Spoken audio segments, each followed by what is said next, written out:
Chapter 14. At Iconium, Paul and Barnabas went as usual into the Jewish synagogue. There they spoke so effectively that a great number of Jews and Greeks believed. But the Jews who refused to believe stirred up the other Gentiles and poisoned their minds against the brothers.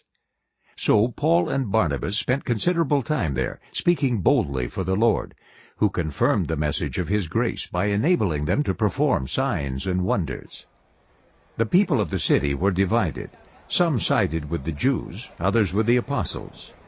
There was a plot afoot among both Gentiles and Jews, together with their leaders, to mistreat them and stone them.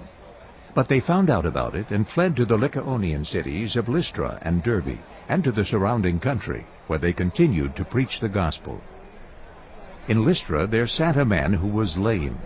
He had been that way from birth and had never walked. He listened to Paul as he was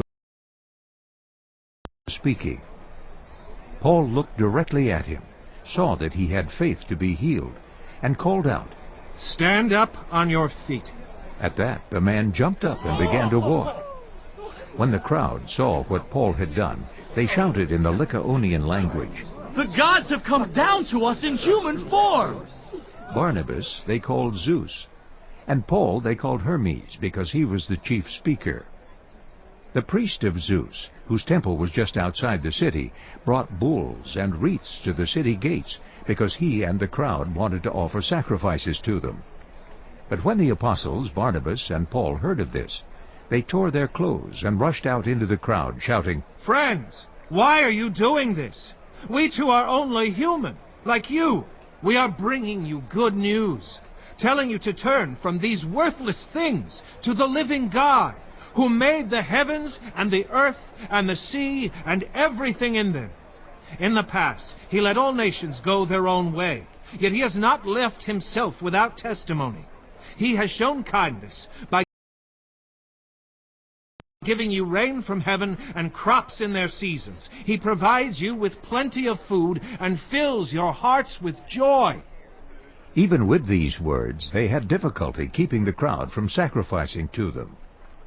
Then some Jews came from Antioch and Iconium and won the crowd over. They stoned Paul and dragged him outside the city, thinking he was dead. But after the disciples had gathered around him, he got up and went back into the city. The next day he and Barnabas left for Derbe. They preached the gospel in that city and won a large number of disciples.